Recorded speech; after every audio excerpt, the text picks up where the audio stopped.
Hi guys, Sifu Mark here, and I have to ask before we get into anything else to please hit that like button, hit the subscribe button, and throw me a comment once in a while, please. I'd like to know what you're thinking, if you like the content or not. So, without further ado, let's get into it. Today, we'll reach all the way over to South Africa for a chat with a true pioneer in the field of health Qigong. She has over 40 years in the martial and health arts fields and shows no sign of slowing down. She's the founder of BalanceHER, women's wellness for all ages. Please welcome Shimu Amanda Lan. How are you doing? Hi, Mark. Fine, thanks. Welcome. Thank you. Hey, thank you very much for coming on to the cast, because I know we have that 7 hour difference right now. So it's like late night for you right now. So let's go straight into the interview so we can get to know what you're all about, okay? So, first question. How did you start the martial arts and Qigong? Well, I started at the age of 18 after much trouble and drama with my father because I did not want to do ballet, and I ended up having to make my own way when I started working. Found myself a Kung Fu school, started. It was a bit of a shitty one, but it had to do. And then slowly I just got into the whole concept of Kung Fu, and the first journey was all about the fight. We've got a term here in South Africa, it's called skop, skiet and donor, means kick, shoot and beat them up. And I was into Kung Fu in that kind of mandate until I met my husband. Ironically, I met him at my very Kung Fu school when he came to South Africa, and I was about 20 years old by that time. So I was still an amateur at Kung Fu, but of course, egos are bigger than knowledge nowadays. And when I discovered that he had Kung Fu experience, we soon started to migrate towards him and gravitate to wanting to learn from him instead of training with my current, at that time, Kung Fu teacher. And of course, he was Chinese. How more authentic could you get? And that's when the journey truly started. And the irony was, he taught me that martial arts is not about fighting. And one of the rules was, for me to train with him, I needed to give up the idea of fighting, because that was my whole mandate at the time. And that was the agreement. And I said, okay, fine, I'll give up fighting, but you have to teach me. And then I started training in Hunga, which it's Cantonese. So I started Hunga with him. And from there, I started to meet his teachers. And the one teacher, when he saw the way that we were training and how our bodies were reacting to excessive training, he advised us to start Tai Chi. And we started Tai Chi. But the irony was, my husband, who is Dr. Jeff, who you interviewed a while back, he had already been training Qigong before that, and I was doing the hard Qigong style with him, which was very taxing on my body as a female. But of course, the martial art world doesn't quite know that there is a difference between training hard and soft, especially for women.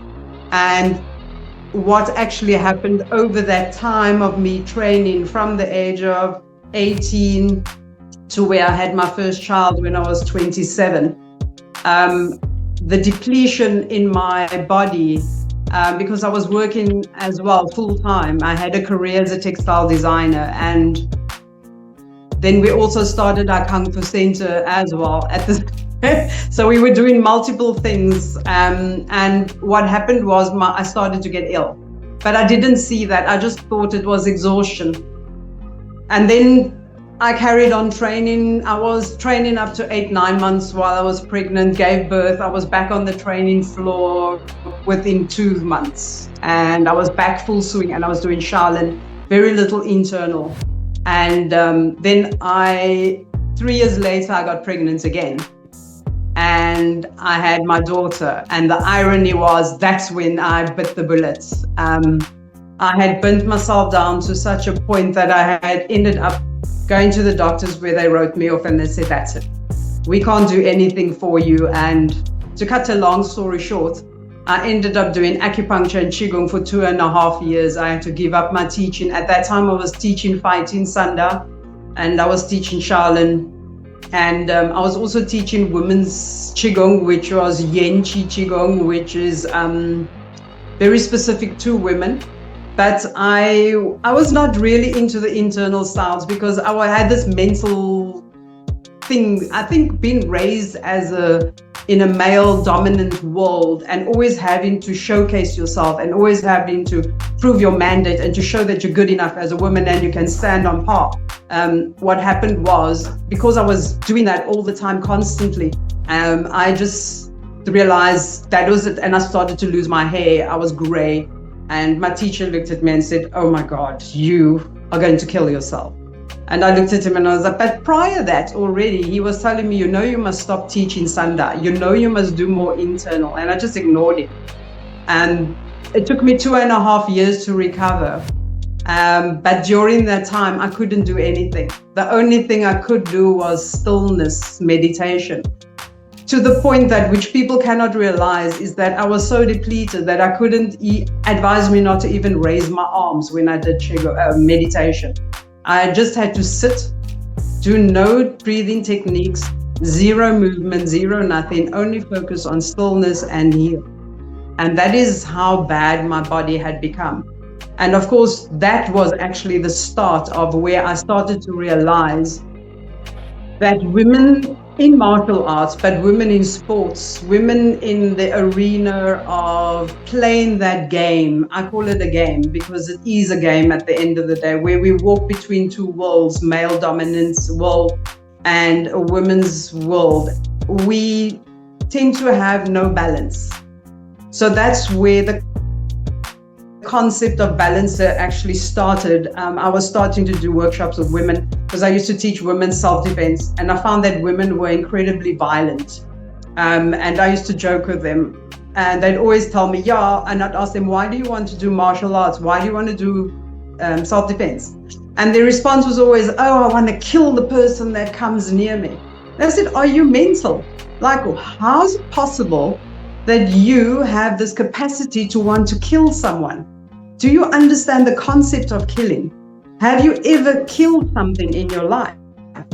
And then slowly I started to understand that women were becoming so non-intuitive to their feminine and nurturing side. They were becoming more masculine to the point of depriving themselves and not knowing where they were and where their place was. And also, as I started to heal, I started to understand what my teachers were trying to tell me, that there is a place of hard and soft that you need to walk in between. And the irony is that, which I find very sad, is that Kung Fu is a very beautiful art. When I say art, I emphasize art because people don't realize that there are two sides to this. There is the hard, which is the fight, sadly, which is the most dominant marketed platform. And then there's the internal side, which is the healing side, which is highly underrated. And that healing side has got so much benefits. And then we are not marketing that enough. And slowly over the years, when we started to have political strife in South Africa with people trying to take over Tai Chi and Qigong, the medical fraternity wanted to take that alongside acupuncture and Toina. And we took them to task. We went to Parliament to fight and lobby to get Chinese martial arts and Chinese medicine registered in South Africa. And in so doing, we had to collaborate with the local indigenous traditional healers, which was at the time, the Khoisan were not part of it, but the Xhosa, the Sangomas were part of it. And because in the Western Cape, the Xhosa is the dominant African grouping. But what happened was that during this period we were in Parliament, a lot of the conversation that was had about traditional healing was that the traditional healers didn't have any record of their healing techniques. It was not acknowledged, it was not mandated, and the Western medical fraternity and the science fraternity fought on that basis. And I started to slowly realize that, wait a minute, there's two aspects to this conversation. There's the cultural association, the freedom of cultural association. And the second one is that, yes, the indigenous local people don't have a record, but Chinese medicine has got a long record and it has been scientifically proven. So along with our teacher and my husband, our teacher was Dr. Lin, who was a registered Chinese medicine doctor from Taiwan. We went to Parliament and we used that mandate to say that, you know what, the local people can use the record keeping of traditional Chinese medicine and copy that and use that concept to then recognize and acknowledge indigenous local medicines and healing techniques. And of course, when that happened, that is where the journey started to mandate in my head that, but this is the sad irony that there is more, because our teacher used to talk to me and say, why do the local Sangoma and the Khoisan, why do they stamp their feet when they dance? Do you know why? And I looked at him and I said, no, I actually don't. He said, think about it, go look at the acupuncturist chart and go and study the points. And I thought, this is the weirdest conversation. So I thought, okay, I'll just go and study the points and stand there. And then slowly he started to do comparisons. And he said, you see, here's a picture. A few years back, the Sangomas were using porcupine needles as acupuncture needles. And we were astounded that a lot of the healing techniques that were indigenously used was so similar to Chinese medicine. And of course, with that said, we started to draw parallels with Chinese medicine. And of course, then we started to get involved with the Health Qigong Association in China. And the nice thing about that was, because we had the fight here in South Africa with the classical school of thought and the modern school of thought. I'm sure you had that in America as well, where the classical schools fought the modern schools and said that the modern schools were chop suey. But with modernization, one needs to have an open mind. The same with stuff like AI, computerization, etc., etc. I started to look at this whole concept and say, no, but we can work in parallel with each other and make things, because it all holds record. And now I've lost my train of thought because there's too much to draw upon. Yeah, that's no problem. That's no problem, Shimu. But what I have to say is, you touched upon. It's great that you touched upon BalanceHER, which one of the next following questions is going to be about BalanceHER, right? And you also touched upon, you mentioned the Khoisan people as well. But through listening to you,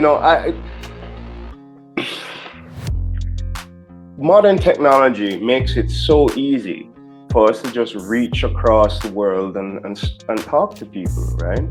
And with this ability, it really did not dawn upon me the fact that, hey, I'm talking to you, you're in South Africa, and you've experienced and still are to some degree experiencing a lot of different, stripes in life that I don't here in the United States. For example, you guys had apartheid, right? And, yes. That was done a good while ago, but you still have remnants of it, right?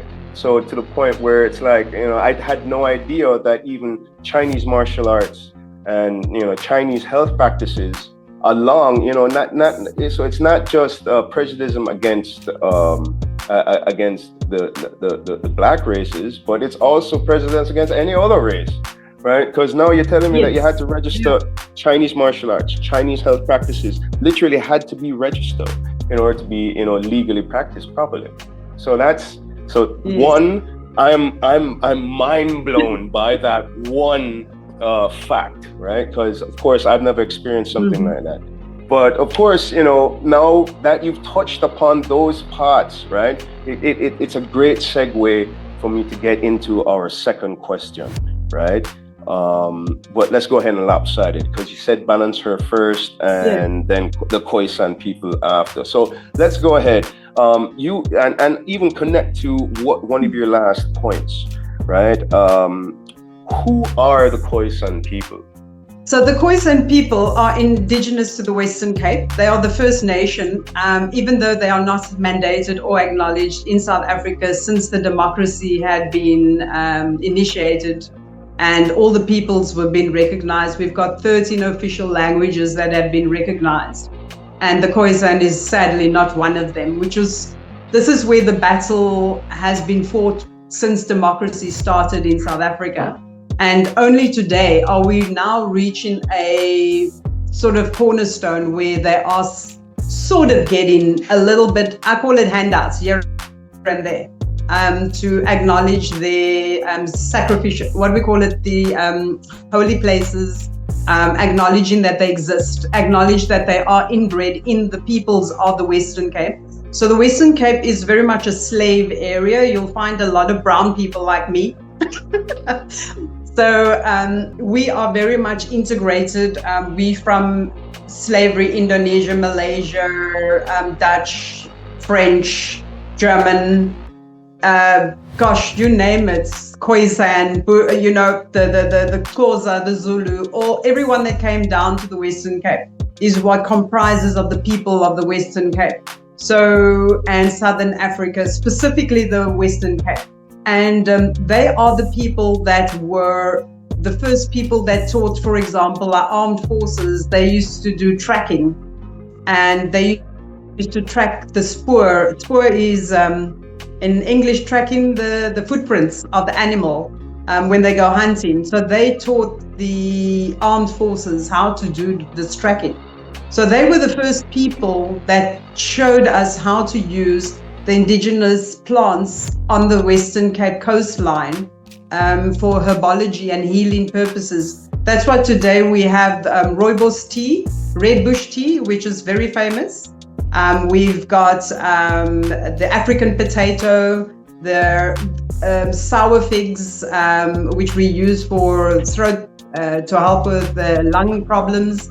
So there's lots of international herbs that is indigenous of the Western Cape, which actually come from the Khoisan people's knowledge of medicine.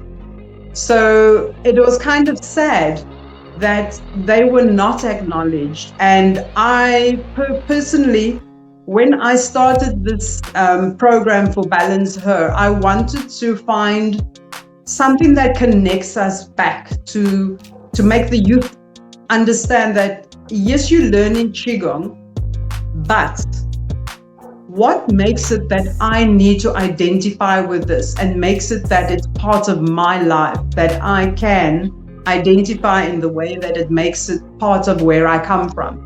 And it's part of my root system and something that I can integrate into my lifestyle, so it becomes my everyday habit forming. Because I don't know if I touched on this, but South Africans are very, how can one say, I wouldn't say we culturally proud. Every nation is proud, but they're sticklers for knowing that this comes from their ancestors. And they need to know that their ancestors this is something that echoes in their DNA. And this is what when I market the BalanceHER program, it's not to show people Qigong per se, or to teach them about the Khoisan methods of doing things. I draw inspiration from these ancient wisdom keepers. So the Khoisan have something which we don't really see today in society, the connection to nature. Still today, in a modern society, if anyone should go and do research on the Khoisan, you'll find that they still live on the land. They still connect to the land. They have not undertaken to modernize themselves. Today, they live in a little hovel piece of land that's been cut off. They can't hunt any longer. But yet they still go, and the little piece of land they have, they still go and do the indigenous way of doing things. And they have not moved away from that. And the irony is, if they were asked, why is it that you have not moved away? They said, because why must we move away? Because what we get, we are connected to the universe. We're connected to nature. We only take what we want. And we live in silence, the inner silence of knowing that we are connected. And that is the wisdom that I take away from that, is that women have now migrated away from that. Because if a woman needs to nurture the next generation, if she's lost or she's confused or she does not know how to heal herself and she doesn't know how to nurture herself, she cannot raise a child, let alone give birth to a child, and then that child that she raises will not be able to create the better future of tomorrow, because tomorrow that child can be a president, tomorrow it can be anything. But the irony is that another reason why I also am very focused on this program is because I find that a lot of male figures' disrespect for women have gone to a very violent tendency. Like here in South Africa, we've got a huge gender-based femicide content. And that is, if one looks at it, it's because with modernization, when I say modernization, it actually happened more with a democracy. When we became a democracy, it's like there was this greed that took over. And when that greed took over, materialism became a center and focal piece. And a lot of the people that lived here forgot their cultural heritage. A lot of kids disconnected. Their parents were too focused on apolitical struggles. And, apartheid, as much as we say apartheid has walked away from us and we've moved on into a democracy, it's still echoing the wounds, and a lot of kids are being raised without parents, and a lot of girls are being raised without mentors. So this program has got a book alongside it, and this book that I've done is purposefully focused on a mom raising a single girl or a girl child raising herself. So the whole idea is that we as women tend to not talk about ourselves in the health aspects. Like, for example, in the martial arts fraternity, when I was in martial arts, I would never talk to my friends in my industry. When I was in the fashion industry, they'd never know that I was doing martial arts, and vice versa. The people in the martial arts world never knew I was in the fashion industry, because the two worlds didn't seem to marry, and I lived these two worlds separately from each other. And then when I had kids, people were like, oh, so you have children? I'm like, yes, it's not a sin. It's actually normal for women to have children. And yes, we can be martial artists as well. And we can be mom, and we can be everything. So there's this madness that seems to resonate with that. Yes, we can do these things, but does one lose one's femininity? Does one lose one's connection to one's martial arts training? No. I, for one, have migrated from the hard styles. I've gone to the internal styles. So the BalanceHER program basically echoes from the Yuan Qigong. So the Yuan Qigong I learned from our Taiwan teacher's elder sister. So she was, when I was ill, my teacher, I didn't want to learn Tai Chi. It's funny, I have a passion not to learn Tai Chi. Even though I know the form, I've done the 24 and I've done the classical Yang. Me and Tai Chi don't see eye to eye, but I fell in love with Qigong. And when I started doing the women's Qigong, the sad irony is this program took me 3 hours to finish. Every day I had to do 3 hours of Qigong. It was 4 routines. And I had to do these 4 routines. And when I started to teach it to young girls, they were like, wow, this is powerful. It makes me feel energized. And they were telling me about how they were feeling. etc., etc. And I started to, when I was teaching in the Sunday class, I had women in my class as well. And what happened was, the reason why I'm going to this is because I have to jump to tell you a little story so that you can understand what happens to women when we train martial arts. So I had a 48-year-old training in my class with her daughter who was 16 years old. And we were doing jumping kicks and spinning kicks and etc., etc. Eventually the mom came to me and she whispered in my ear and she says, "Oh, can I stop?" And I said, "Why? What's wrong? Tell me what is wrong." And she says, "I can't stop. I've become incontinent." And I looked at her and I said, "Oh, sherbet." Then I sort of realized, oh my gosh, I'm a woman. I should have been more thoughtful of this situation that could happen to an elderly woman. And I didn't. So what I did was I gave her one of the exercises that come out of my Yuan Chi Qigong, and I said, "Go and do this. Do these 3 exercises and do it for 3 days and let me know." After 3 days, she came back to me. She says, "Oh my God, what is this? Miracle whip." She says, "Oh my, it's back. Everything is normal. I don't have incontinence. Thanks a lot." And she came back into my class. But what I then done was I changed her routine. I didn't allow her to jump because what happened was the jumping was dropping the womb. You know, I'm going a bit into a woman's dynamic here because even though we do martial arts, a lot of men teach women. So this is for the male instructor to understand your women cannot do certain things whether you like it or not. So when a woman tells you, "I can't do this," it's not because she's been weak or pathetic.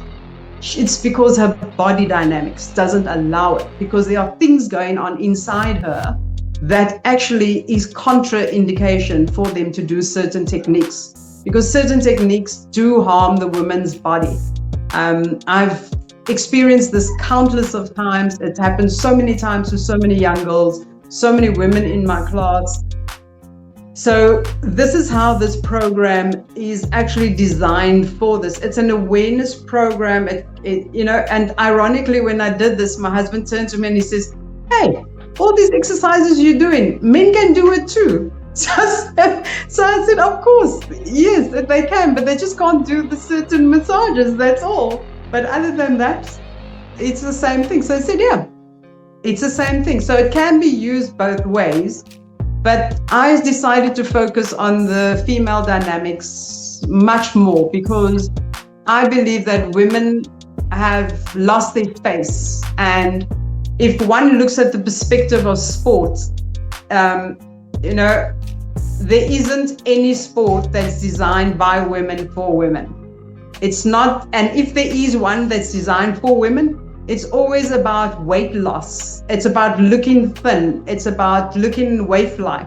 But there aren't ones that is about restoration, preservation, and returning the body back to its full health potential and focusing on longevity. You know, Amanda, what you just said, like literally, like strikes me, and I tell you why. The last interview I did was with self-defense expert Sifu Baker, and he literally, the saying, one of the most memorable saying from that interview was that he said, all systems, right, all martial arts systems are designed by man for man. So the human condition, the human machine is ultimately always the answer. And you just said, and literally you just said, there's nothing designed for women by a woman. So, you know, by you saying that now, I'm just like, wow, it just hit home for me. Like, it makes sense. So BalanceHER is actually a program designed, a Qigong program, right? Designed based off of Yuan Chi Qigong. Right? Yes. But more designed specifically for women. Men can do it too, but it's just more, women will benefit more from them. Yes, because I've designed it specifically, I've cut it down, I've made it more concise. I've done a 6, 8, and 11. So each number is profound. And the term her, as my daughter had so aptly told me, it's the goddess Hera. So it was kind of ironic how all the deities of womanhood somehow resonated with my program and the numbers that I chose of how to break the program up from beauty, restoration, preservation. So the beauty is 6, the restoration, the preservation is 8, and the restoration is 11 pieces. So it's simple techniques, and I've turned it into something that women don't have to be martial artists to understand. I've changed the perspective because I found that when I talk to women from a martial arts perspective, I get a blank stare. It's like, oh, you're one of those women. And then when I talk from a woman's perspective, the men look at me and go, oh, you are one of those women.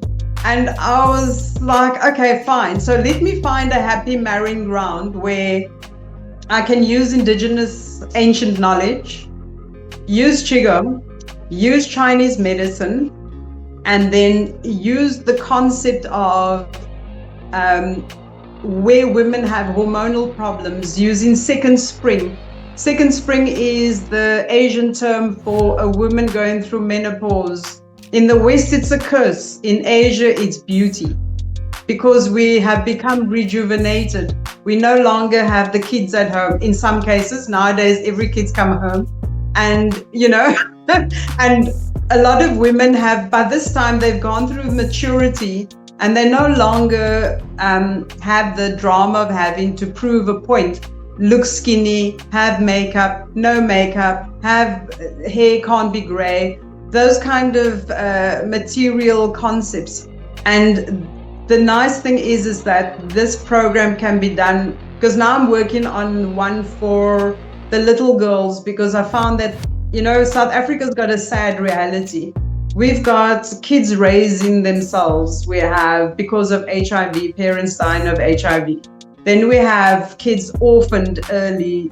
We have kids, I don't know what's happening to society, but kids are raising themselves. And this book, I would like to get translated into different languages as well, especially local languages, so that it can be communicated more easily to them. And I would like to make it that the kids can do the translation of the little ones' books and make little videos and clips, etc. Because I find that the awareness of women's health, women's safety is not amplified enough, because sadly, you know, back in the days when I did martial arts, I was a big advocate of, there were a lot of male instructors that were abusive of women in the classes. They would touch them inappropriately. They would harass them sexually. And I would be that person that would go to the instructor and take them on and say, look, you got to leave this woman alone. And if you do, I've got a couple of friends and we're going to come and beat you up. Because we had to take that stance, because back in the days, you couldn't go to the police station and say, help, someone is trying to harass me, because women didn't actually have rights at all. So I'm very familiar of an environment where a woman is unsafe in an unsafe environment, and she had to learn to navigate that unsafe. Because, I mean, just the other day I heard a 17-year-old girl went to the police station to lay a charge of rape, and she was raped by the policeman.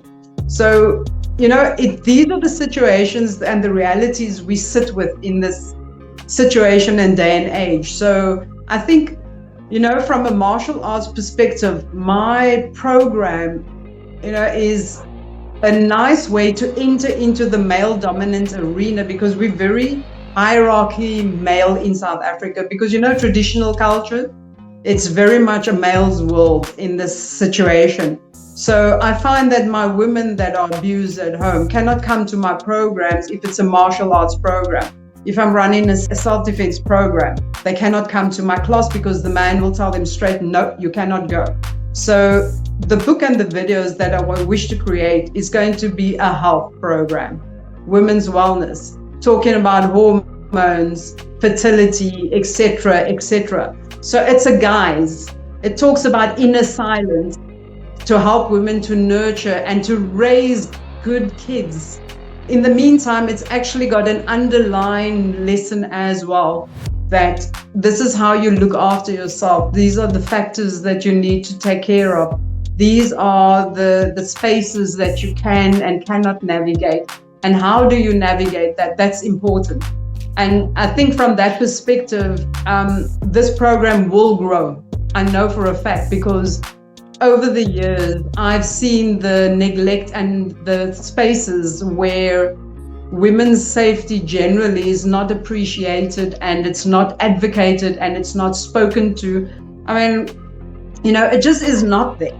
And sadly, we have this huge martial art fraternity. And the irony is I still see men teaching the same stupid moves. Gouge in the eyes, snap, hit in the throat, kick them in the groin. Do you know how many guys? I've met some gangsters in Cape Town, and they said, we know those tricks.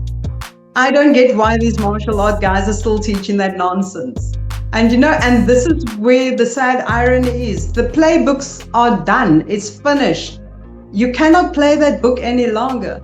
So it has to be done in a different way. Women have got to learn to become more independent in a way that they become inner strength. They've got to change their mindset. They've got to become stronger mentally. And you cannot do that by teaching them a self-defense program. It's got to be a daily process of reconditioning the mind, because we come from different cultures where women are taught to be subservient. We are told this is how you act as a woman. I mean, I'm a very independent woman, but God forbid, my dad used to tell me, I'm raising you like a son because I know the real world out there. But I was lucky in that case. I've seen friends that didn't have that privilege, and the consequences of that. So today, I think this is where women need to be taught how to empower themselves again, how to find themselves. And I find that Qigong is so beautiful, and it's so nice, and it's soft and gentle, that it can be easily integrated into your daily movements. And you don't have to do a full routine to get the benefits. I'm sure that you are very well aware of that. Yeah, it's very true. Yeah. It's very true. It's very true. That's one of the things I love about Qigong. For example, I practice the 5 animal frolics Qigong, right? So when I find that I'm having a certain issue, like for example, if I'm having a stomach issue, I go ahead and practice some bear exercises, because I know that is going to be working the stomach and the spleen. Or if I'm having I'm having issues with the heart, whether it be like my heart's a little bit racy, or I want to get a little bit more active, I'll go ahead and do monkey exercises, because I know that's for the heart. So I understand. I definitely understand you with the Qigong. I definitely get you. So Amanda, Shimu, I do have to ask you a question, right? Because you, with your extensive study, are very well aware of the fact that Kung Fu is a term, right, that literally means a skill acquired over time. So Kung Fu can be put to martial arts, obviously, but it could also be put to cooking. It could be also put to sewing. So my question to you right now is, what do you believe is the hardest part of developing Kung Fu? I think the biggest problem is perseverance. 90% of the people, when you start, I mean, I've been down that road as well, where I've had to choose between my career and studying Kung Fu.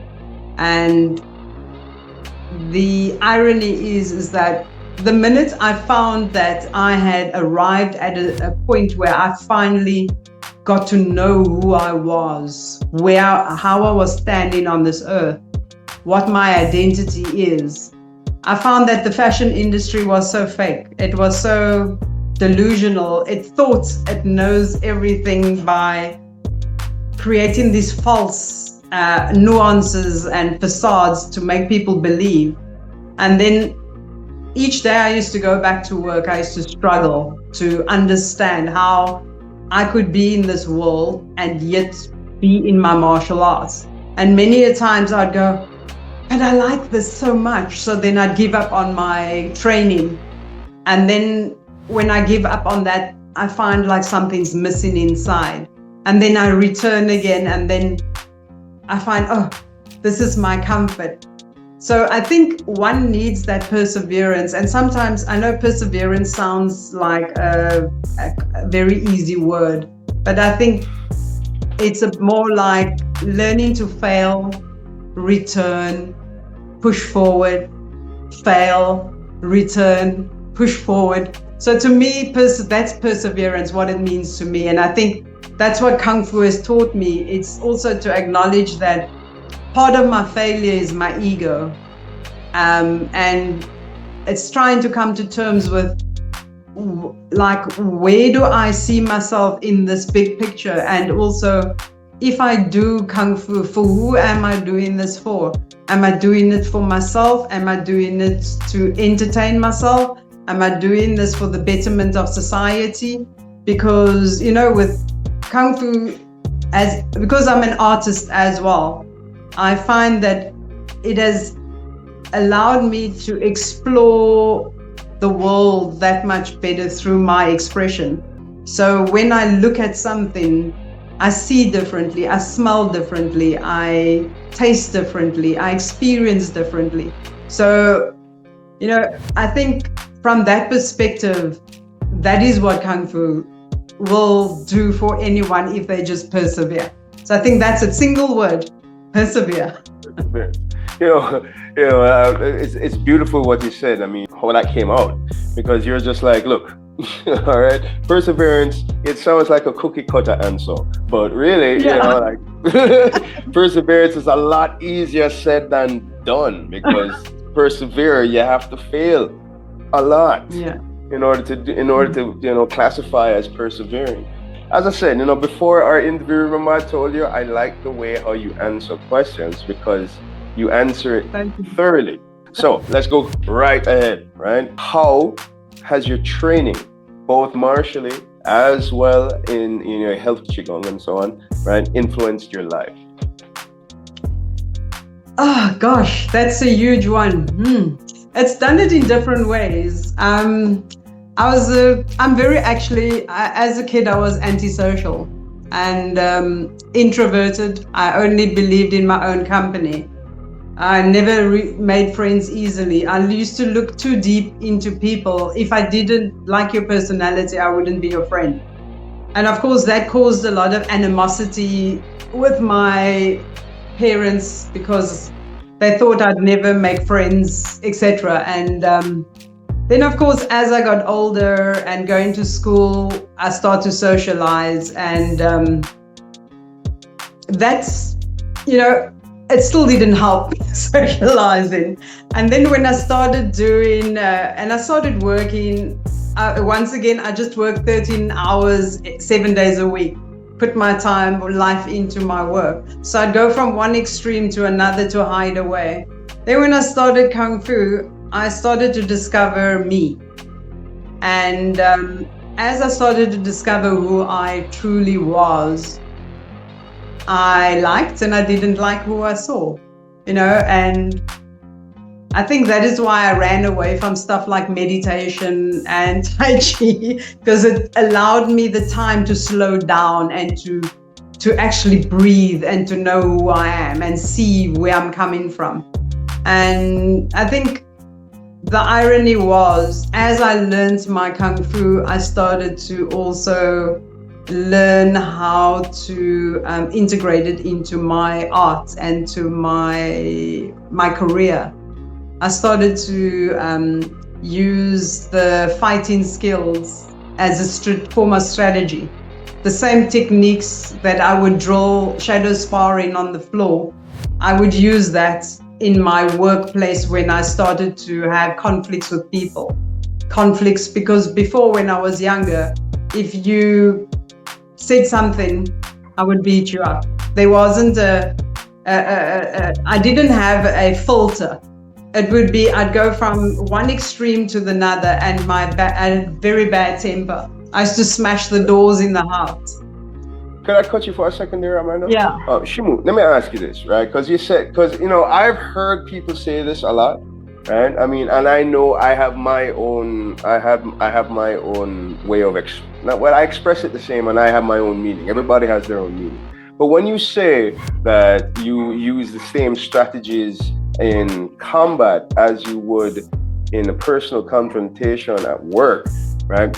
What do you mean by that? Because and how? Because I know that at work nobody's throwing jabs at you that you have to parry, you have to duck under and stuff. So how does that translate?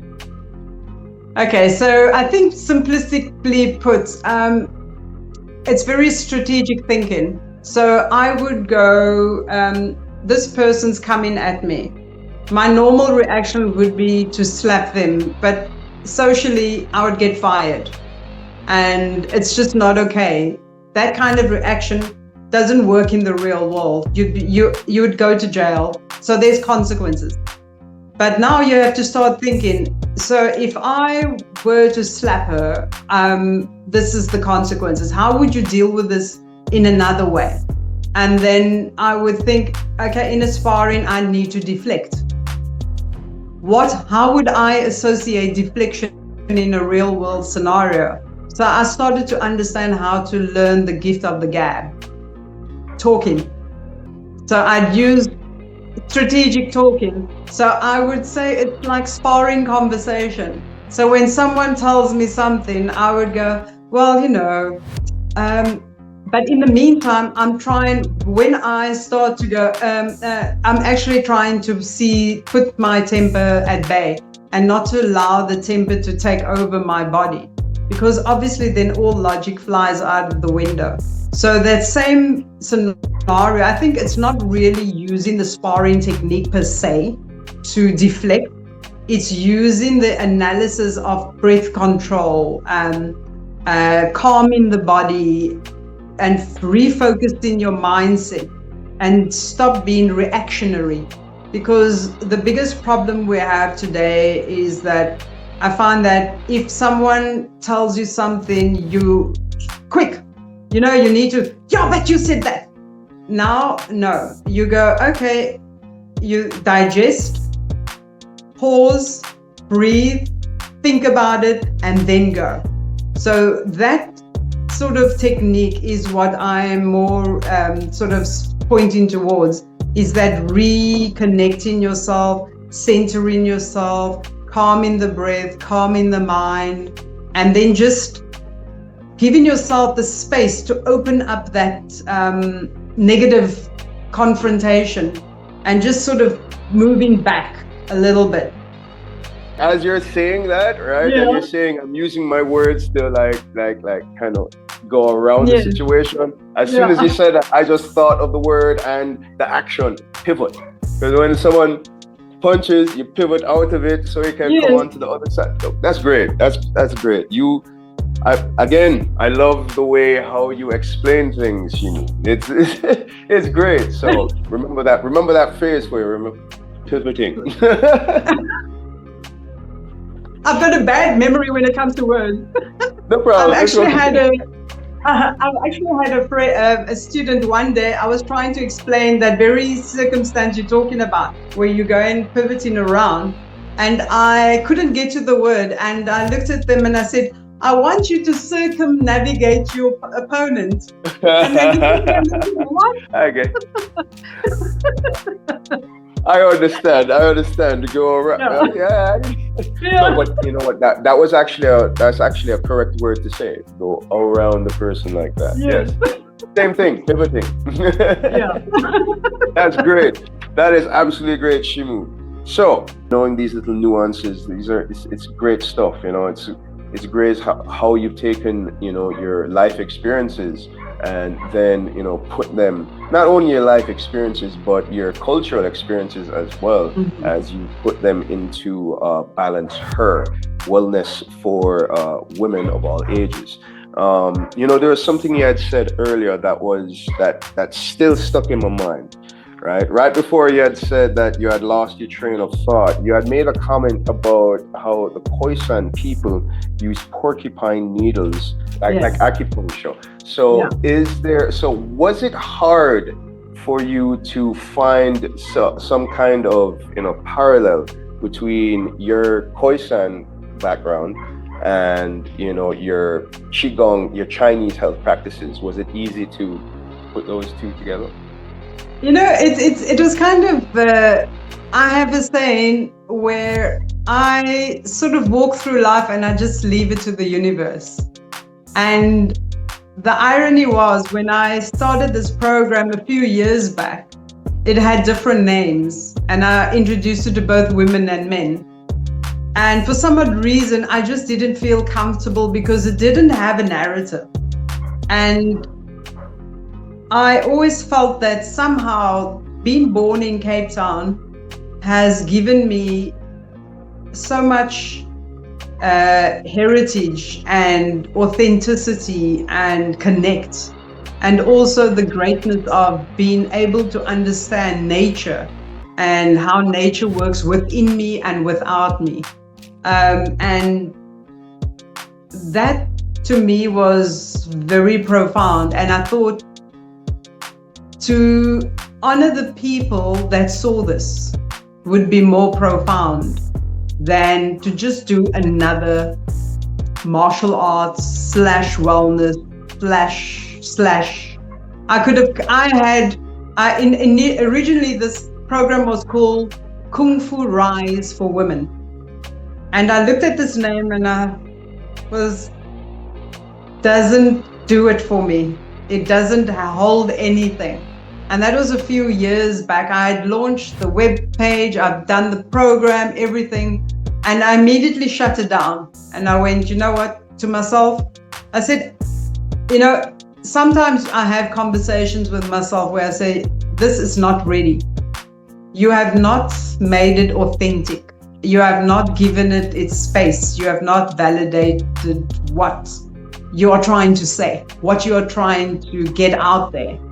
And I always wanted, even though I dislike working with women, ironically, which is kind of sweet, because I find women tend to be very aggressive. They are quite, I often tell my female clients, you're talking to another woman, you guys are malicious. You are horrible people at most times, and you're very destructive. And they look at me and like, how can you say that? I'm like, but it's the truth. Sometimes we must acknowledge that we are actually very good at being destroyers, because we can destroy children. At the same breath, we can nurture them and make them rise to become the most amazing people. But at the same breath, we destroy those to the point that they are totally destroyed. I have that in my immediate family, where that had happened. I've seen my brother where he was totally destroyed. And I was just the stronger one that rose out of that destruction. And I soon realized over time, that's why I don't really want to work with women. And I stopped working with women, started to do self-defense, and I saw how nasty women are.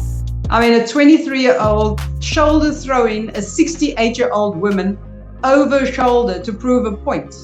That's an example. And I thought, what's going on? But then slowly when I started to do this program and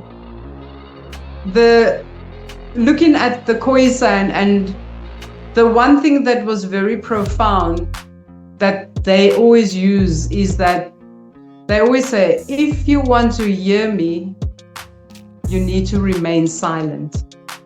And that was exactly, that's exactly that sort of resonated with me. And that is one of the key factors about this program is the women have to obtain inner silence. They have to reconnect to the inner silence, because we all have that, but we've become disconnected from that. And when we become disconnected from that, that is the reason, because as I went into the Chinese medicine acupoints of the various techniques that they are practicing, I started to find out for the hormone regulation why a lot of young girls today are having fertility issues. They're losing their periods, they're going into early menopause. They're doing CrossFit training, they're doing MMA. They're doing male dominant sports. And what that is doing is dislodging the center. Because, we have center in the main thing of Qigong, Tai Chi, or Kung Fu styles is we need to focus on our Dantian. So that is part of us finding that inner silence, is to connect to who we are, to our life-giving force. And that is where the Khoisan don't call it that, but they've got different names for it. So when I did research on one of the oldest books that was written by an Afrikaans farmer or professor about the Khoisan back in those days, and he'd done a healing research, and the research read exactly like Chinese medicine, talking about the inner energy. They don't talk about Qigong, because in those days, what was Qigong? It was the foreign, out of space kind of thing. But they were talking about this energy that connects them to the universe. It connects them to Mother Nature. It connects them to the plants, the animals, and everything. And that is the main concept as to why the Khoisan, to me, are the main key factors. Yes, we have other indigenous First Nations in our country, but these are the first people that walked the earth here in the Western Cape.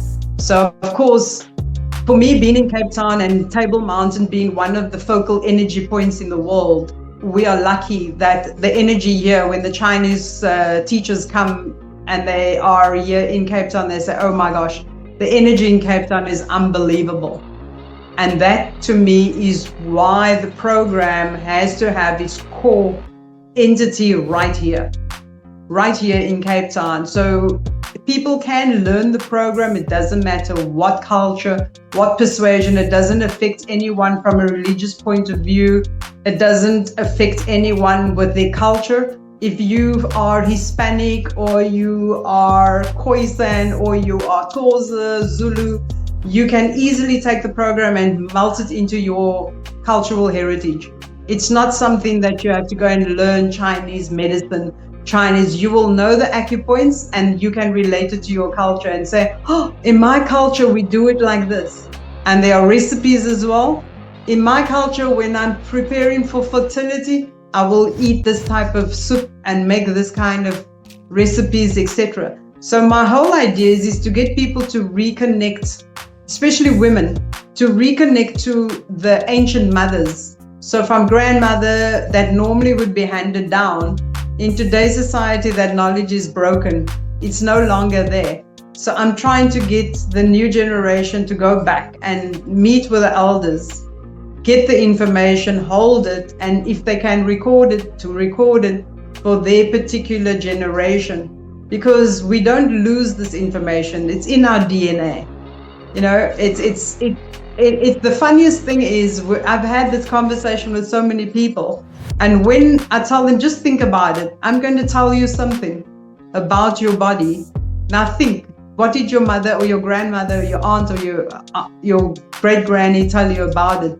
And they go, oh my word, now you're triggering something. I didn't know that this is actually it. So basically the book is just explaining to you from a Chinese medicine point of view how it works, why these hormones function, why these hormones work, why this action is important, why you need to massage, why you need to tap, why you need to trigger, why you don't only tap, why you must massage and tap, etc., and why you need to work that path so that you're triggering from head to toe, why you stamp your feet. If you stamp your feet, what is happening in the body? What is it triggering? Why is it triggering? What's going to happen? It's going to help me with this. Okay, I've got this problem. So I need to do this technique. So that's where it's like a guide, but not a guide at the same time. It's a recipe, but not a recipe. It's a formula, but not a formula. It's very flexible. That's awesome. That's absolutely incredible. That's incredible, Shimu. So, touching back on what you had said about generations, and how information should be taught through generations. passed on, what your mother passed on to daughters and, so on, going down through women, right? So we're going to latch on to that sentiment, right, of generations. So my next question for you is, if you could only teach the next generation of martial artists / health practitioners, right, only one thing, what would it be? If you could teach them just one, what do you think? If it's a technique, I will teach them how to center themselves, how to find that inner peace, just to get that center and connect. That's it. The rest will follow. That is great. That is a thorough answer. Okay, so if that was technique, you teach how to center themselves. So if it was just philosophy, what would it be? Philosophy. From a business perspective, because I do business as well, I would think always keep an open mind in learning. Very good advice. Both pieces of advice that one should always follow. I'm telling you, I love it. I love your explanations. Once again, very thorough. So now we'll come up into the last question. I can't believe we've gone through some time here, and it's been a really, really interesting conversation with the Shimu Land, right? So what I want to know is, right, after someone seeing this interview and they say, you know what, I need to get in touch with Shimu Amanda Land, how do they do that? How do they get in touch with you? I've got a website that's got all my info. It's one website that's been with me since 2000 and some odd. It's www.shaolincafe.com. Shaolin as in Young Forest, Cafe Social.com. You know how many people don't know that that's what Shaolin means? Yes. It's the irony is I had my Chinese teacher one day looked at me and he says, Amanda, why you call your business Shaolin Cafe? So I looked at him, I said, Lauscher, a few years back in 2000, we wanted to open up a yum cha shop. We're serving cha and dumpling. And it turned out South Africa was not ready for it. We bought all the equipment, it didn't happen. Then I went to Feng Shui and I sold Feng Shui equipment. That didn't happen. So I said, the irony is, I love the fact that the name was Shaolin because young forest is endless, it's timeless. Because a young forest is always growing, but an old forest is always dying. So I always keep the Shaolin Cafe because Shaolin is associated with the Kung Fu, but the cafe makes it more social. So I thought it's an apt name to maintain and keep it going. That's a great story. I love it. And it's true what you say about a young forest. It's always growing. So is that's your website. So how about social media? I'm on Instagram at Shaolin Cafe. And then I hate Facebook. So I like WhatsApp. I've got a WhatsApp. I have an email, which is shaolincafe@gmail.com. I'm not very social on social media. I have a BalanceHER.com website as well. It's balance-her.com. So that is the actual program where it's home. But my Shaolin Cafe is where all my work is. Everything that I do, I always say my loud and proud website is shaolincafe.com. Contact information for Shimu Amanda Land will be in the details down below. Also, all the information on her website and even the website for BalanceHER will be in the description down below. Also, down there will be a link for Fei Yue shoes. If you need a pair of Fei Yue shoes, go ahead, click the link down below, get the best prices, get the best deals, all at Fei Yue shoes. Shimu Amanda Land. Thank you, Mark, for your time. All It's a right, pleasure. it's great. Thanks a lot. It's great hearing your story, hearing about the Khoisan people, hearing about how you got into martial arts and Qigong, and how you blended the two cultures to get BalanceHER. Thank you very much for your time. Thanks a lot. Thank you. Goodbye.